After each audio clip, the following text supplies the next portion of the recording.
What do Twitter, Elon Musk, and the N word have in common? Well, it turns out they have a lot in common. The instances of the N word on Twitter increased by almost 500% in a 12-hour period over the previous average use after Elon Musk completed his deal buying the social media platform we all know as Twitter.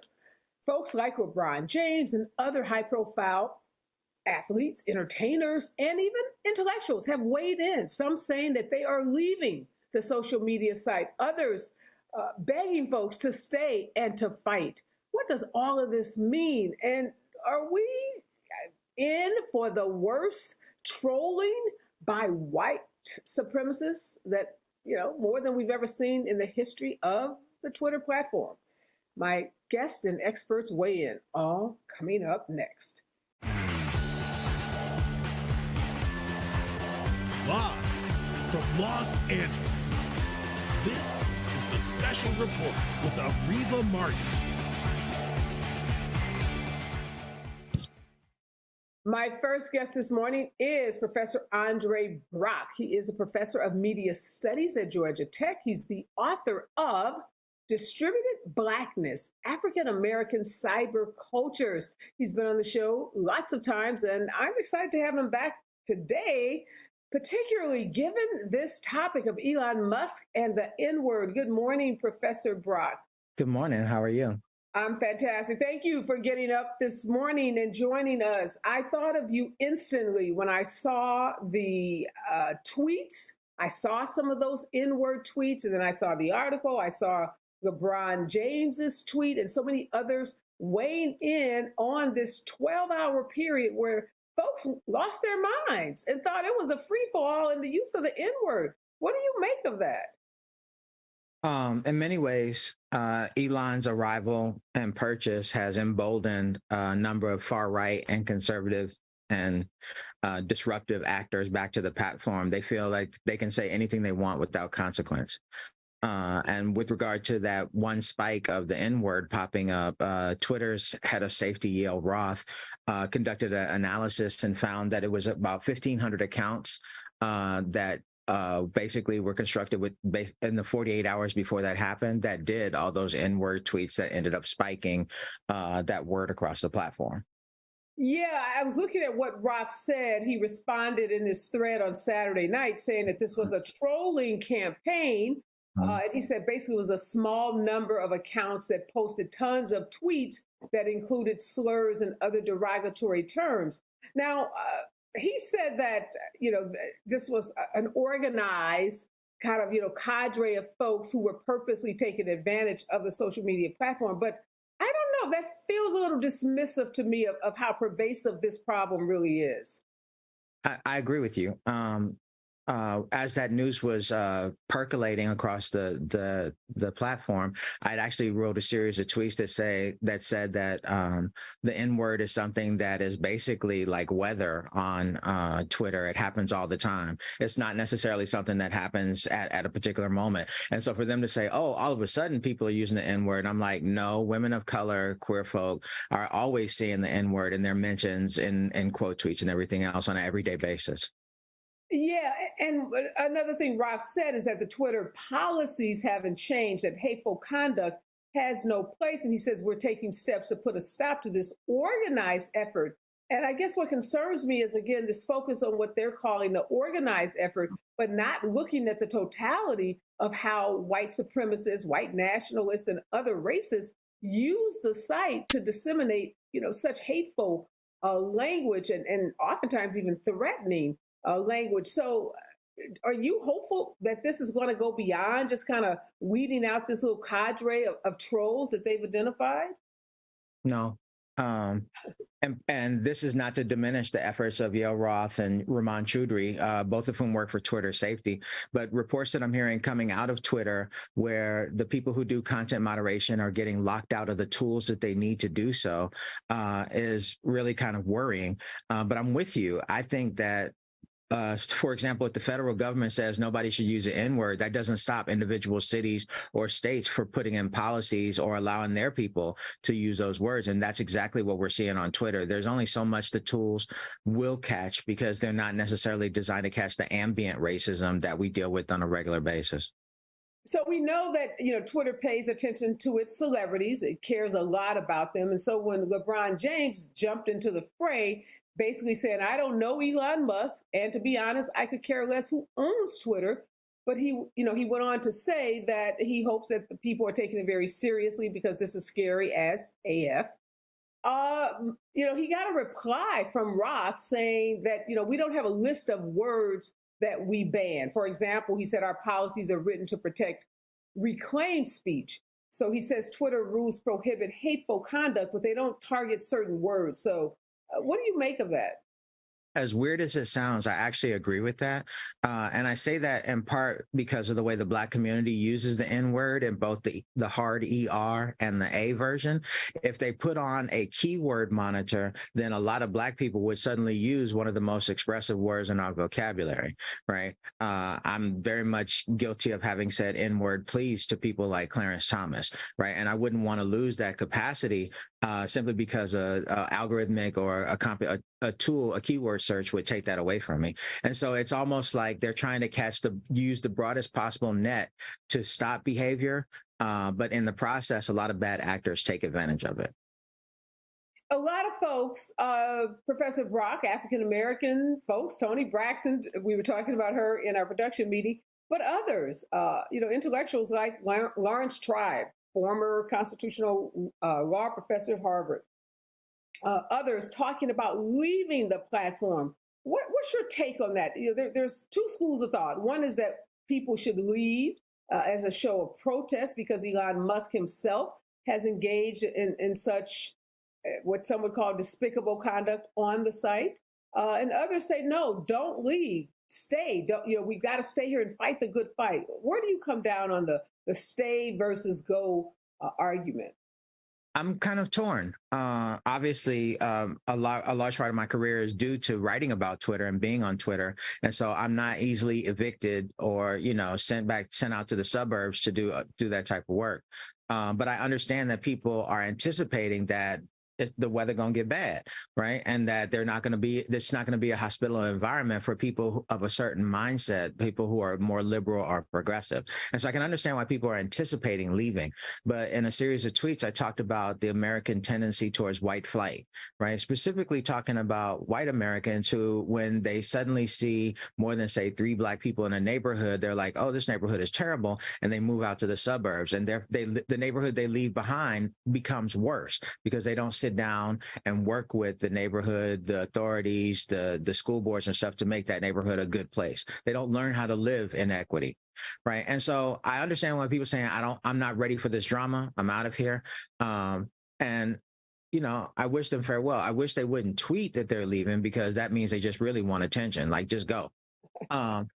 The other part too is there's a tendency, and I would argue it's a millennial one, where a lot of people do what I call virtue signaling, right? They say that, oh, I don't do X to show that they're superior moral beings, right? And so we used to talk about in the early 2000s, people would say, oh, I don't watch TV. I'm like, well, do you have HBO on streaming? They're like, yes. I'm like, you watch TV, right? And so a lot of people are saying they want to leave because it somehow signals, well, I don't put up with that kind of behavior. I'm not that kind of person. I'm like, well, actually, if you're about it, then be about it. If you're an ally, stay here with us and work to make this place a better place. It's so funny. I was just thinking about that, your TV example.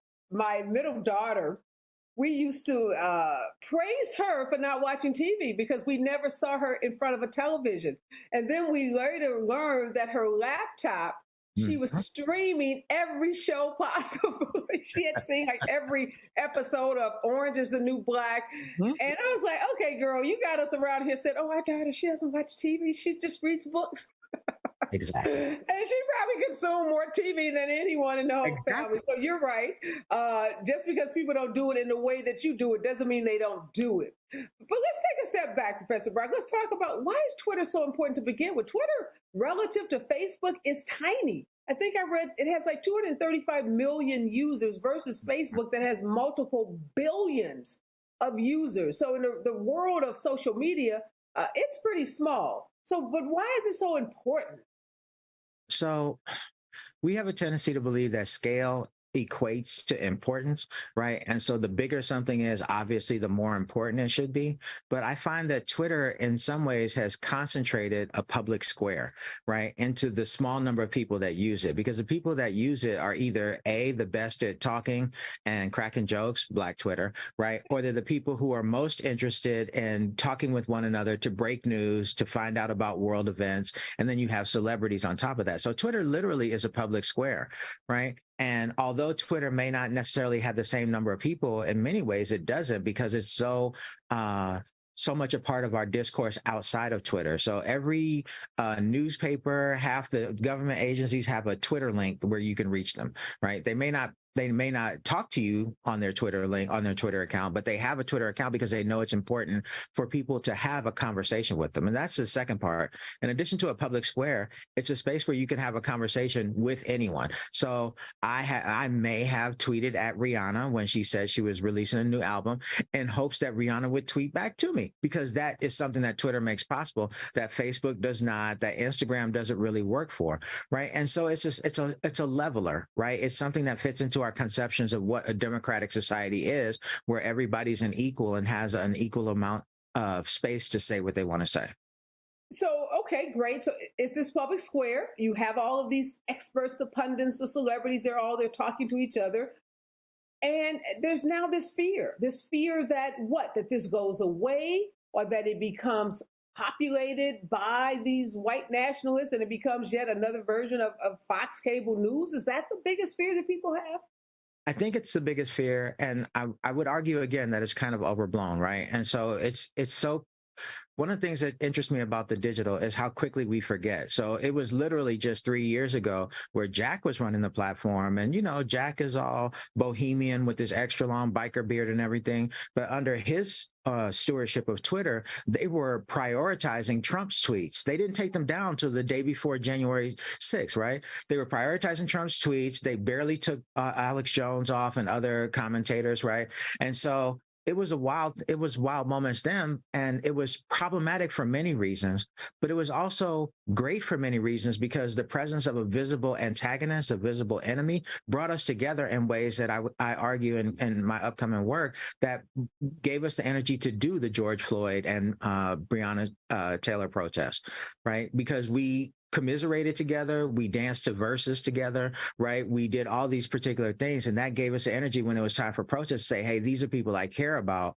Let's go forth and do that. And it's very notable to me that it wasn't Facebook where that happened. It wasn't Instagram. It wasn't TikTok. It was Twitter, again, because it's a public square, right? And so I understand that bad You have to shout out D Nice on Instagram. He did bring us together during COVID. Absolutely. Let's shout out D Nice, the man with the hat, right? And so that capacity to bring us together and be able to talk to one another in real time, I think, is super important and valuable. And yes, we'll have some bad actors to deal with, right? But as a Black person, when have you not had to deal with racism? You raise a good point about the old leadership and ownership and how they prioritize Donald Trump's tweets. We know Donald Trump was kicked off Twitter eventually. There was talk of Elon allowing him back on. There was some rumor that he had been, put back on the platform. And we know, according to Musk, that did not happen. But, there's a theory out there that this deal took place a week before the midterms so that Black voters in particular and other considered low propensity voters might be targeted in a way that would benefit Republicans over Democrats. What do you make of that theory? I have a colleague working on disinformation for Black voters, focusing in the previous election on an account called Blacktivists and another Facebook account of a young woman called Crystal Johnson. And it's been some of the research has been saying that these Russian troll farms populated those accounts that weren't actually Black people behind them, and it may have had an effect of suppressing the Black vote. except in the 2018 midterms, the black vote was higher than ever. I live in Georgia, right? More black men came out than ever. And so one of the things I'm really cautious about is trying to make a one-on-one relationship between what Twitter activity is, or what any social media activity is, and the capacity of people to get out to vote. Because as you just said, ain't but 200 something million people on Twitter, right? That doesn't, and in that 200 something million people, it's still mostly white folk, right? But there are a lot of black folk who are not on Twitter. I was early voting last week, and I could tell you most of the folk in that line with me, the seniors, the people who came in their delivery uniforms, those are not Twitter folk, right? I don't think we have to worry about that particular influence on our voting, as some people would like to say. Yeah, I'd love to see what happens with your colleague in that research, because I am concerned about, does what happened in this space, and let's just say this is kind of an elitist space. Space. Do you agree with that? I mean, Twitter is kind of elitist. It is elitist, and it's the idea that. Go ahead. I was going to ask the second part of that, and please chime in. Is what happens in that elitist space, is it trickling down, like you said, to those folks in that voting line with you? I'm thinking about people that I know who are not on Twitter. They're not all caught up in, how many times the N-word was tweeted over 12 hours. They don't even know that Elon Musk bought Twitter. They don't even know what's going on Twitter. So maybe you're right that we have this hypersensitivity about something. We're working ourselves up all this anxiety, and it's not real.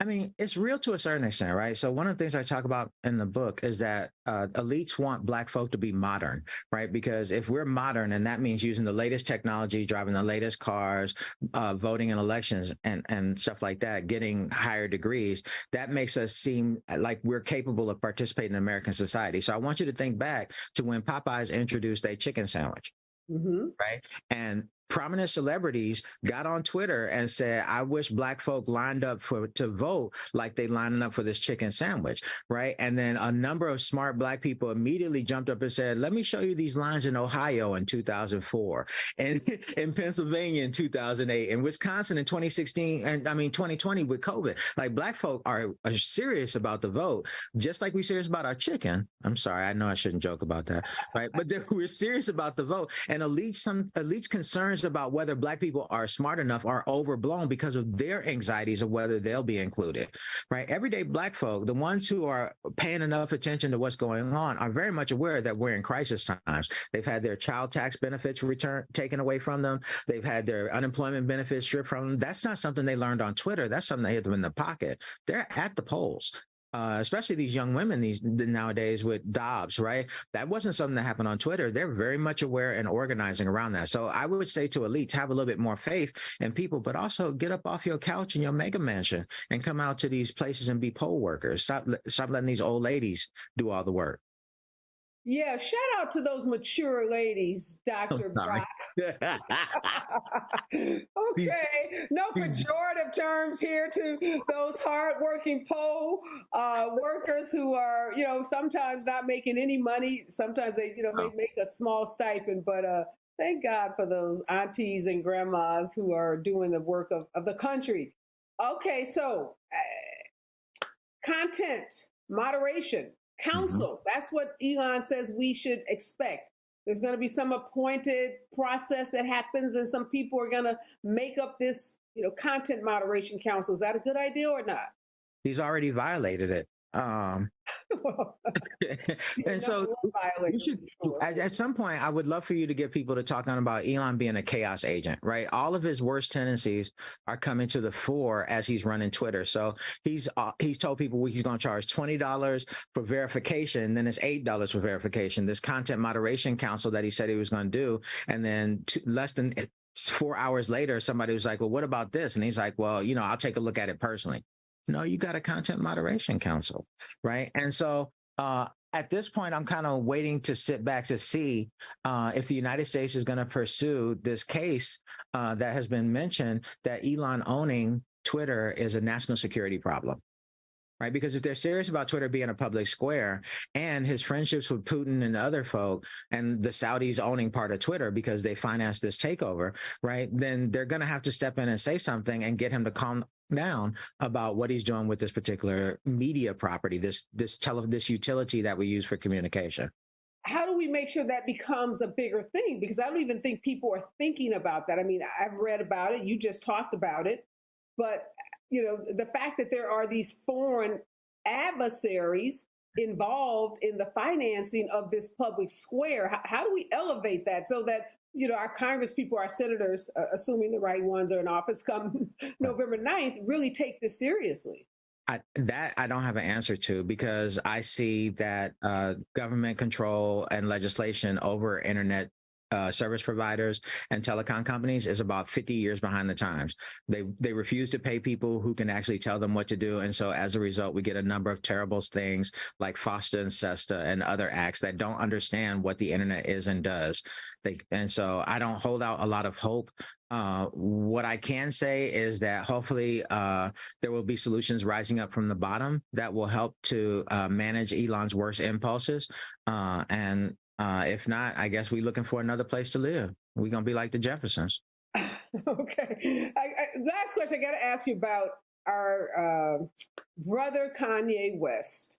Canceled, lost over $1 billion, if the reports are accurate, because of his anti-Semitic tweets and comments.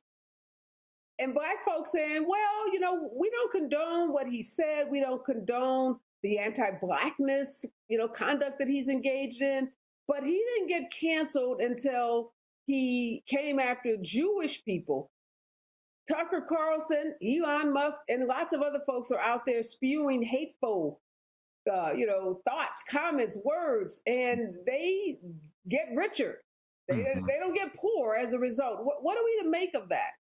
I mean, Kanye is yet another example of someone who thought he's having his OJ moment, for lack of a better example, right? Because OJ was loved by white people as long as he was carrying the football. And then, he had that one moment where they turned on him. Kanye's being turned on. And people are right. When he was anti-Black and saying slavery was a choice, Fox News and them loved him. And I would argue, though, that Fox and the rest of those alt-right conservative outlets only are seizing upon Kanye's anti-Semitic comments because he's a Black person that they can then put up against Herschel Walker, right? It's not so much that they care that Kanye was anti-Semitic. It's more that they found a compelling example of a person Black folk used to love and say, look, here's your boy, right? Because Black folk have been dragging Kanye for years behind his behavior, but there's also a contingent of folk who are like, well, Kanye is a celebrity, allow him to be a free thinker, right? Allow him to be different. We can put Kyrie in that too, right? And so it's very interesting to me that a nation that was formerly as anti-Semitic as the United States is now hyper-focused on whether a Black man is anti-Semitic, regardless of what Tucker Carlson and Rush Limbaugh and Alex Jones used to say, but it's basically par for the course. Right. They found a whipping boy and they're going to whip him until he broke it. Right. And unfortunately for Kanye, this is his turn to be the main character on Twitter. Yeah, you mentioned Herschel Walker. I'm sure you've seen that viral video of Jamal Bryant and his sermon about we need a runner, not a walker. It got picked up by HuffPost. I think it's been viewed like over several million times by now. But it's a brilliant takedown of Herschel Walker. And really exposing, saying the quiet part out loud about him being a puppet for white Southern voters in Georgia, the Republican, white voting class in that state. So, quick prediction: do we pull that out? Do we pull Reverend Warnock over the finish line, or do you think we probably end up back in a runoff? I think it's going to end up in a runoff again.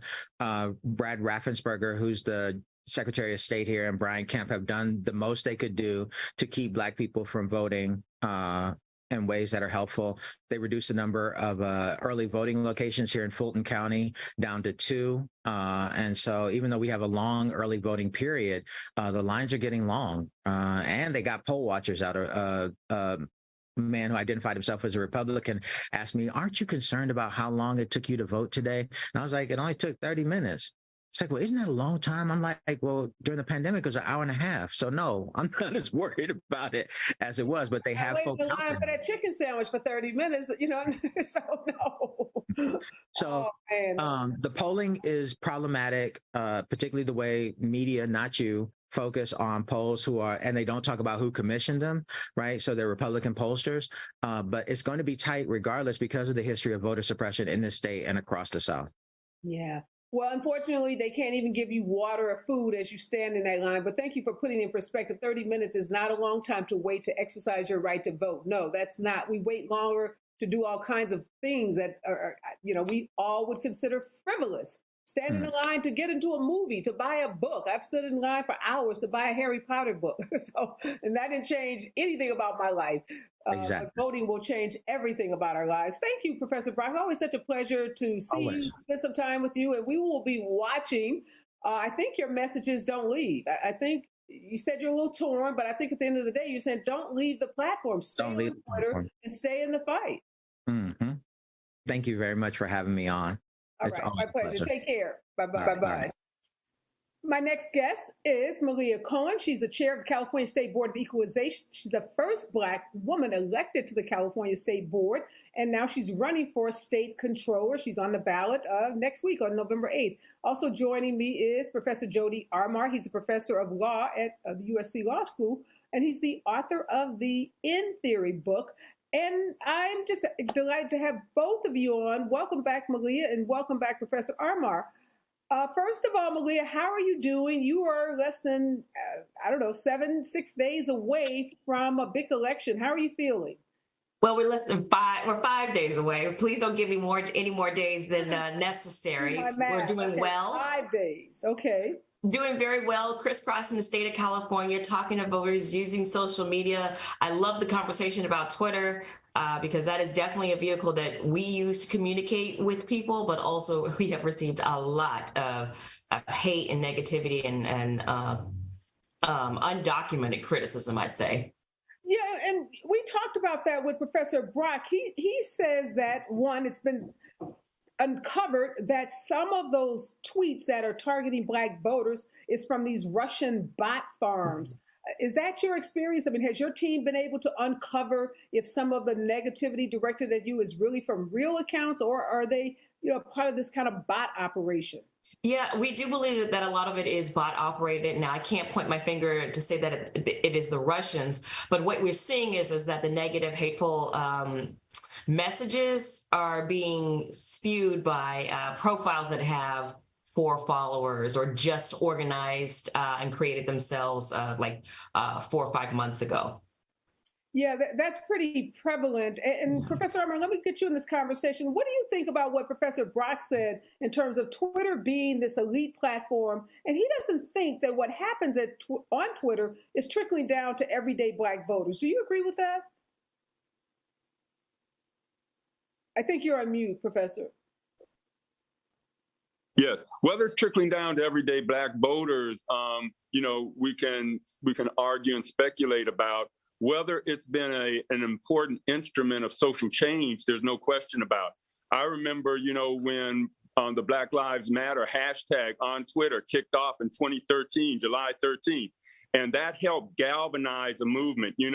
A year later, when Mike Brown was in the street, and I'm looking on my Twitter account, and he's still there hours later. And it's Twitter that kept that story alive. It's Twitter that made a lot of the mainstream media follow a lot of those stories because they kept trending #1 on Twitter day in and day out.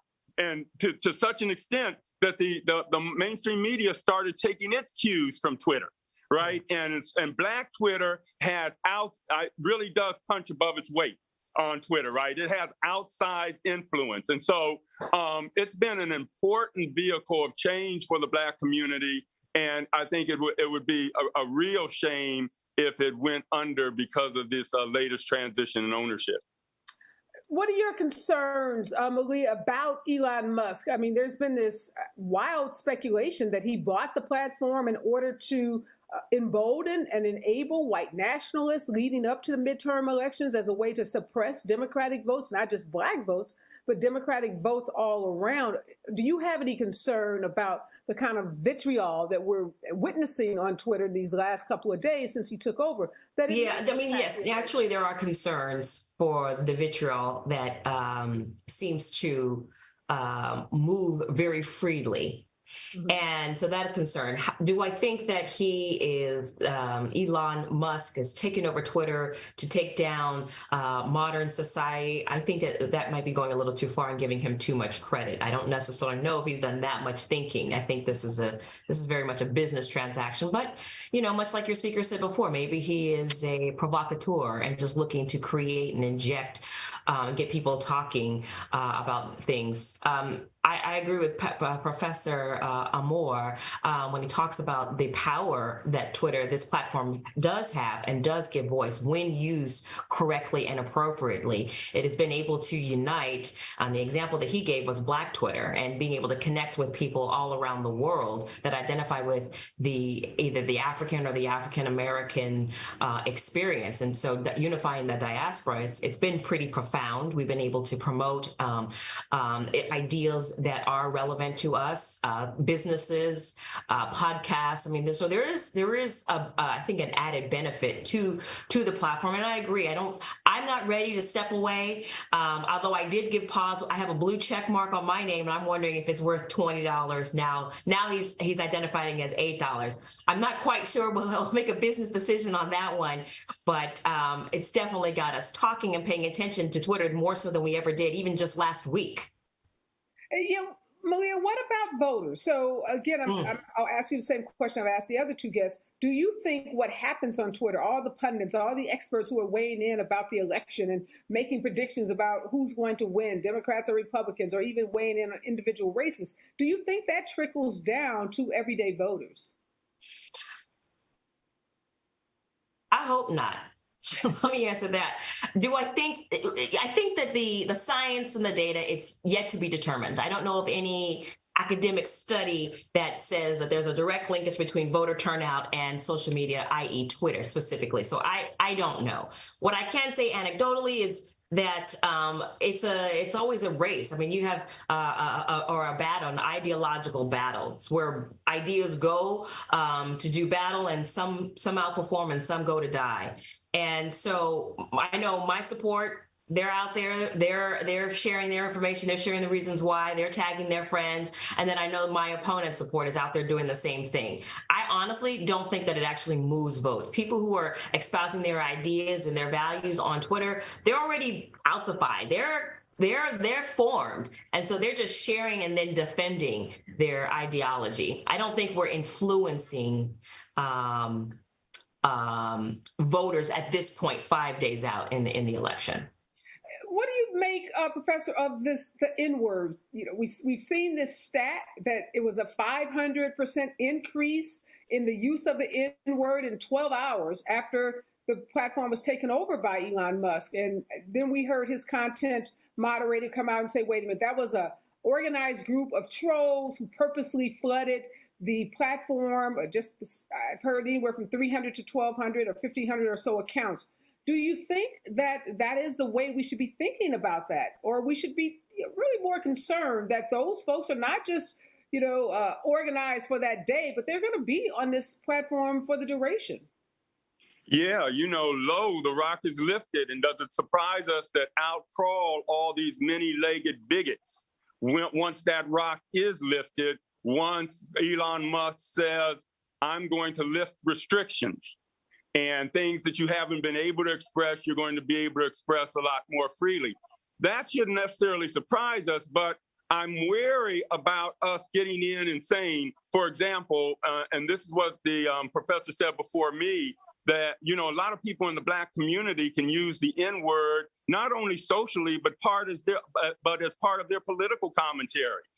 Part of all kinds of commentaries. So to have a blanket rule that comes in and says, we're going to start to regulate all kinds of expressions, I worry about disproportionately hurting Black activists, Black dissidents, Black people who are taking oppositional positions. We find that over and over again, they are hurt a lot of times by these rules. People like me are called Black identity extremists, for associating with Black Lives Matter and that sort of thing. So I hope that, many of us in the Black community are kind of supporters of free speech too, because we recognize how important it is for our struggle. I worry more, Areva, about, misleading speech about COVID and election denial. Those are basic facts about our world, and for disinformation, misinformation about that to get out there means we cannot share a common truth. And if we can't share a common truth, we can't share a common purpose.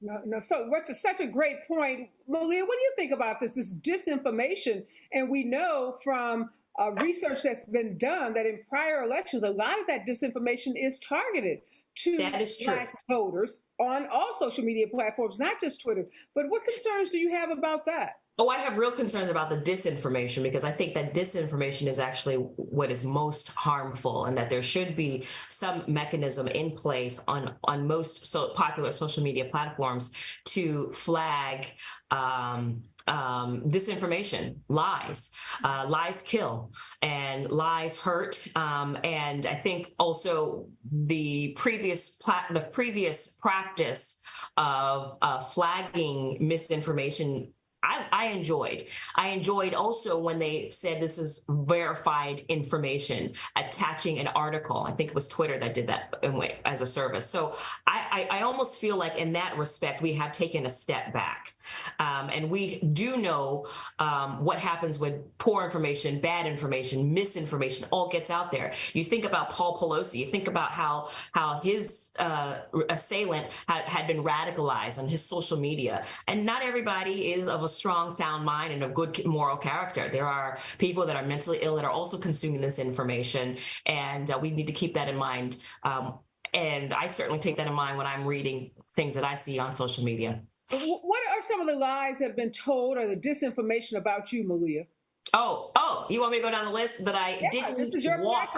So you and then I got caught cheating in high school, and then I didn't walk for during my graduation. And here's a quick story. I told my parents that. My father was very upset. He went out and dug out the footage from my graduation high school. And it turned out not only did I walk for graduation, but I was student body president. I spoke and received a leadership award. So there was that misinformation out there. There's misinformation that I shouldn't be running for controller, that I should be running for state senate, because my objective has to do with equity. My objective has to do with supporting working class people. And it is made people uncomfortable because it doesn't fit squarely in a little box on what a state controller should be or what a state controller historically been. I'm elevating this conversation and advocating for working class people, for mothers, for women to have access and ownership of their own body. Instead, they tell me to shut up and to stay in my lane. So, I mean, there are a lot of offensive things that are happening, and then there are things that we are just dealing with. And the way we deal with it honestly is by ignoring it, not giving any credence, not allowing it to continue to grow, not perpetuating that algorithm. I certainly graduated from high school, and we've got the receipts to prove it. Why the high school? Like, who's digging in somebody's high school record? Some woman that says that she was there at the same time that I was. I don't know who she is. Either way, it doesn't even matter. It's wrong. And so we certainly put that video out there of the high school speech receiving the leadership award, and my support loved it, and then they certainly shared it. But that's how we have used disinformation to take that and repurpose it for something that's positive and accurate. Yeah, so it's so interesting how a story like that could even take legs. Like, who cares what happened to someone in high school? Obviously, you've gone to college, you got advanced degrees, you've been statewide in the biggest state, one of the biggest states in the country, and now you're, by some polls ahead in the state controller's race. So now we want to talk about what you did in high school? Right. Just amazing. Professor, let me ask you this. Some people are leaving.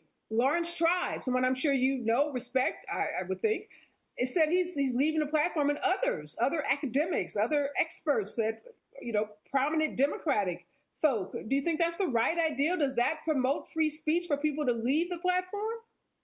Yeah, I understand the impulse, but I think that, we can do a lot more good standing here and working with what we built, because Black Twitter helped build Twitter. We were an integral part. And we used it to fuel a social movement that has been unequal in recent times. And so, it's like sometimes people say, this country is messed up, I'm going somewhere else. and others of us say, no, we help build this country. We're going to stay here and fight for it and make it better. And I think that's what we can do with Twitter. I've seen Twitter go after oracles of the press like the LA Times, the New York Times for misinformation. And here we come in with the experts and the links and bam, bam, bam. And with enough pile on by enough academics, I've seen that change. I've seen LA Times retract stories. I've seen the New York Times, turn around and other oracles of the press. So, we can really do something with this platform, but we do have to own it and really work and intentionally on it.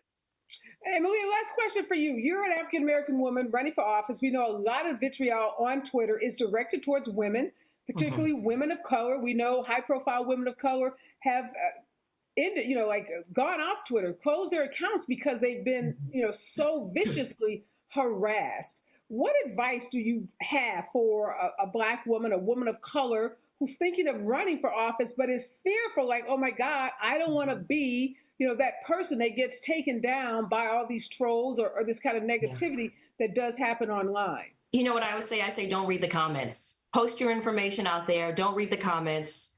And that goes with articles, that goes with op-eds, anything, or something that we do and within my campaign structure is my campaign manager or a member of my staff will read the comments. Because I think that as a candidate and as the principal or as an elected official, you do need to maintain your mental health and you need to maintain your sanity. And so you don't want to take in information, you don't want to take in poison. And so having a system in place that kind of keeps that at bay. If there is anything that they need, the flag staff brings it to my attention. But overall, I'd say anyone that wants to get in office, stay in office, or even running a major organization. You think about Black Lives Matter, you think about Planned Parenthood. I mean, anything that whenever you're moving forward in a progressive nature, people are going to hate on you and people are going to share that hate and take the attacks personal. And so it is your choice. It's up to you whether you receive it and you digest it. I choose not to. And this reminds me of something my grandmother used to tell me a long time ago. She used to say, dogs don't bark at parked cars. So if you're just sitting idly by not doing anything and they're ignoring you, then you're being an ineffective leader. But if you're moving forward and you're moving the agenda forward and dogs are barking at you, that means I think you're moving in the right direction. I love when grandmothers pass on that great wisdom. I love that. So dogs are barking at you. That's because you're moving forward. Thank you so much, Malia. Good luck to you. You got 5 days left. I can imagine you're crisscrossing this state, making the case for why the controller has every right to be talking about equity, to be talking about improving the lives of middle-class people. Keep doing that because there are so many people like me who understand that connection. And I think it's been missing from that office for far too long. And I'm so glad to see you elevating those issues in your campaign. We wish you the best. Thank Professor you. Armour, always a pleasure to see you. Great insights as usual. We'll be staying on this Twitter. You're right, Black Twitter. This platform would fall apart if we left. So Elon should be happy that Black Twitter is there providing all that great content. So keep doing the great work that you're doing. Thanks again to both of you. All right, my next guest is another professor. His name is Professor Brian Quinn. He is a professor, does a lot of corporations law, and is kind of an expert on this Elon Musk merger or this acquisition, I guess, that he made. He's at Boston College. He's been on the show before. Welcome back, Professor Quinn. I know you've been all over the news talking about this merger, this acquisition. It was in the balance, wasn't sure it was going to happen, but it happened. Anything that stands out to you in the first couple of days that Elon Musk has been the owner of Twitter? Yeah. So one thing right off the bat, the merger, it came about, really on a lark.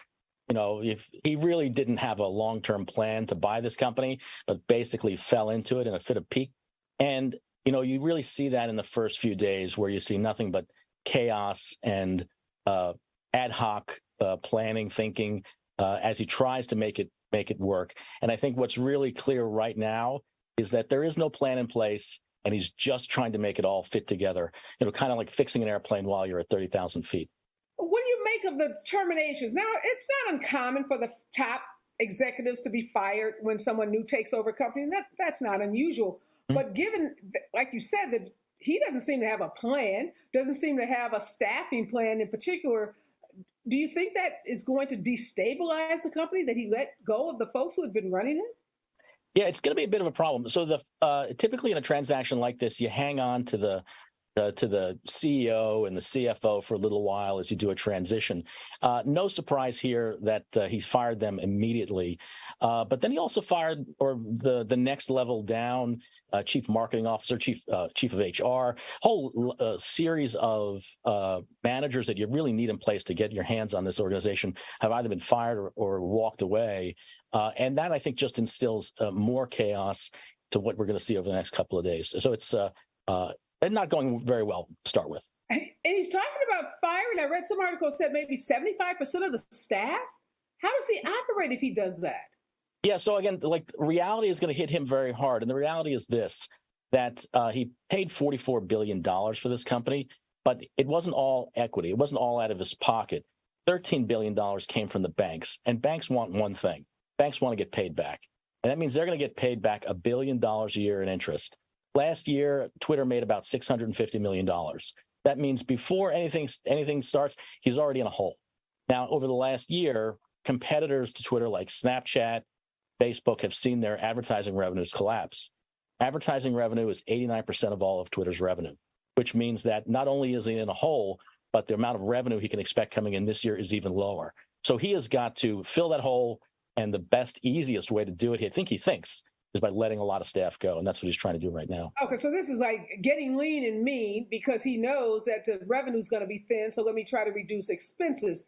Let's talk about those advertisers. There's reports that he got on a plane, went to New York to try to assuage the conscience of some of these advertisers who are, quite frankly, nervous about the content and the lack of moderation of that content, nervous about his own retweeting of that conspiracy theory involving Paul Pelosi's vicious and brutal attack.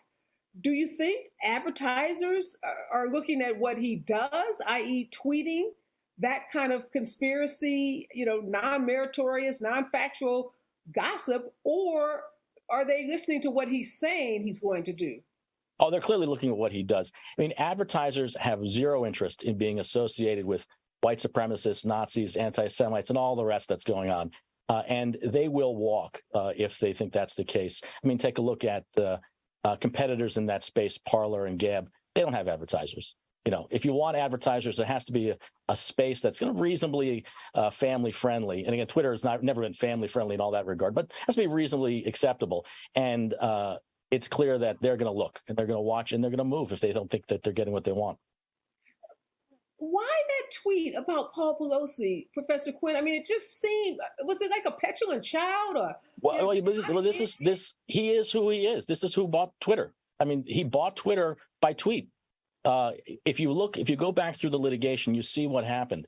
What happened was Jack Dorsey and Musk's friends said, wouldn't it be great if you were on the board? Right. And then they had a whole series of text messages back and forth between Musk and the board members where they were talking about like how he might be involved on the board. And at one point, then Musk tweets something like, well, is Twitter dying? Right. And it's something kind of offhand that he would tweet probably at 3:00 in the morning. And then he gets a message from Parag, who's the CEO, Parag Agrawal, who's the CEO. And the message was quite adult. The message said something like, you're going to join the board. You can't tweet these kinds of things. It's not positive for the company. The response to which there's someone telling him to slow down and to back down. His response was, well, I can't work with you. I have to buy the company now. So this is who he is.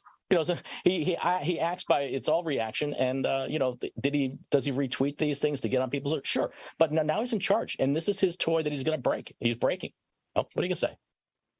Well, as you said, when people show you who they are, believe them, right? So we should believe that Elon Musk is who he has shown himself to be over the last couple of years and how he's behaved on Twitter himself. There's a lot of talk about big influencers leaving. We've been talking a lot about that this morning. I don't know if enough of them will leave that will impact the site, but do you see any scenario under which there emerges a competitor that is able to create the same kind of public square that involves celebrities and experts and news outlets in the way that Twitter has been able to bring all those different groups together? No, it's an excellent question. I don't know. I don't see it, but it doesn't mean it won't happen. These social media spaces are, very dynamic. There was a time when we thought, well, Mark Zuckerberg is going to rule the world and he's going to be trying to make himself president. He went on this ridiculous 50-state tour about 10 years ago, and people were thinking he was going to try to become president. And then look at where Facebook is now, down 76% in value, and people falling off that network. So these things come and go. These are not permanent institutions in our country. They are commercial institutions. And to the extent they're providing what people think is valuable, people and advertisers will come. And when it's no longer valuable, if they look like Parler and Gab, people will go. And, that's just a lesson he's going to have to learn. So Musk, in your opinion, and I guess by, all the financial estimations, overpaid for Twitter, this $44 billion. I would suspect he's probably already in conversations to try to offload it. I mean, do you see him trying to offload it, and who might be a potential buyer? Well, I don't think he's going to offload it. He's taken on a number of other investors who come along with him, including the Saudis and others. Their goal, I think, is to run the company as a private company for 5 years or 6 years, and then try to bring it back into the public market as a public company again, and then escape through that hatch. But there's not going to be a buyer for this company at anywhere near the price that he paid for it right now. And the investors, like the banks, want to get repaid, and that the only way to get repaid by the banks is from cash flow, and for the investors in an IPO, maybe 5 or 6 years from now. Well, do you see any growth possibility with those advertisers? Because if 89 to 90% of your revenue is advertisement revenue, you've got to grow those advertisers. Well, so he doesn't want to grow the advertisers. He wants to keep them, right? And he doesn't want to lose anymore. That's the big fear right now, is he's going to lose advertisers. And what he's looking to do is, and this is by his own, this is his own statements, he's trying to increase the revenue streams. So hence the talk about $8 a month for a blue check mark, which is, probably a terrible idea, because if you think about it, there are only about 400,000 check marks on Twitter, which turns out to be about, $30 million a year in revenue. He needs to pay back $1 billion a year to the bank. So $30 million is nice, but it's not really helpful in that sense. Well, where might there be another revenue stream if it's not? Well, here you go. So they're talking now actively about, again, all this talk is all in the last days, right? Because there's no plan. You have to keep in mind, there is no plan. So what they're talking about now is bringing back Vine, which is a short form video content that Twitter bought before Snapchat was Snapchat. They had there was a thing called Vine. Twitter bought it about 10 years ago and then killed it. They're saying, hey, we'll bring back Vine, and we'll allow Twitter users to post short form video that they can charge people to watch, and then Twitter will take a cut. If that sounds familiar, it sounds like OnlyFans. So that's going to be porn online. If you want to watch it, you click on someone, you pay $1, and you get to watch 30 seconds of. That's where they're going. And this, again, there is no plan, right? And that seems completely, contradictory to keeping advertisers, because if they don't want to be associated with white supremacists, I imagine they don't want to be associated with porn. Again, it's all consistent with the free speech and all the rest. There is no plan. He's trying to figure out a strategy as he's flying this airplane. This has not been thought out well ahead of time. And don't be surprised by what's coming, because a lot's going to come, and it's all going to happen chaotically, very quickly. So, Professor Quinn, you mentioned the Saudis, and there's some talk that maybe China, and I don't know, even Russia. Is there any national security concern that these countries could be involved in the financing of this place that we do consider the public square? So it's entirely possible. So Elon Musk is an American citizen, and the U.S. government generally will not cause an American citizen to divest of any assets they own for national security reasons. The statute doesn't work that way. It's entirely possible that the U.S. government at some point says you have to buy back the shares of your Saudi investors, right? That's possible. I mean, the biggest challenge here, I think, from a national security perspective, is the fact that you've got Elon Musk, who has interests in other areas like Tesla, that buys rare earth minerals from Russia and has a gigafactory in China, where that he might use the Twitter platform to gain currency with the governments in those countries, right? So, for example, spouting Russian talking points about Ukraine, or even promoting this idea of Taiwan becoming a special administration zone within China. Those are just local government, this foreign government talking points. And one should worry about that because that has real implications. But it's a different spin on the national security question. Right. So you're saying he may start espousing and trying to dominate the site. Well, he already has. He's already done that. But other things, for example, one of the great, we talk about Twitter as a public square. Twitter is also the haven for dissidents around the world. People trying to organize the color revolutions throughout the Middle East or dissidents in China, they rely on Twitter and access to Twitter to organize themselves. And now, if you can imagine a foreign government to which he has, with which he has real vested interests, comes to him and says, we'd love you to continue to operate your factory in our country, but we need to know what's going on with the following 10 people. Right? That's a real problem for people who look at Musk as a free speech hero, because he clearly will be on the other side of that if and when that happens. So that's our data and that's our privacy you're talking about, right? That's him making information about those users available to those foreign governments that want to quash the speech and activity of those people who may be organizing against these governments. It's a potential risk. It's a real risk. Yeah. That's scary. And along that same line, are these theories out there that he bought the site, which it seems like you would disagree with the timing. The timing is just the timing. But this whole notion that to use it to undermine our U.S. democracy and to support, very, extremist Republican candidates who are in this midterm election. Is there any credence to that? Yeah, that sounds like high-level strategic thinking. No. No. I think the timing, the acquisition was really in a fit of pique, really more than anything else. And the timing of the closing revolved around the fact that he was going to be deposed. And rather than get deposed by aggressive attorneys, he decided, okay, let's do this deal because my lawyers are telling me I'm going to lose in court anyway. And the timing just happened to work out to the 28th. I don't think there's any real strategy, especially since Donald Trump is not getting back on the platform anytime soon, for example. So, okay, so I'm sorry, what did you say about Trump? He's not getting back on the platform anytime soon. Do you think he would even come back given his own, Truth social platform? In fact, no, he can't. He is the majority stockholder in Truth, and he has a contractual relationship with Truth that requires him to post there first. So anything he posts online has to go to Truth first, and I think it has to sit there for 48 hours before he can say anything anywhere else. So, so I don't think he's coming back anytime soon. And if he does come back, you'd have to basically destroy Truth in order to restart his Twitter presence. Wow. What should we be looking for next, Professor Quinn? Very enlightening information. Thank you for debunking some of these conspiracy theories that are out there. But what, as consumers, folks who are on Twitter, what should we be looking for? Chaos, absolute chaos. So the next few days, again, everything that's going on, you have to put up against the frame of he has to pay back the debt, right? So how does he come up with that cash? Going to lay people off. He's going to look for ways to raise revenue. And that is the foremost thing in his mind. Whether it's a free speech area, not a free speech area, none of that matters, because if he can't pay back the banks and the banks look foreclosed, that's the end of the game.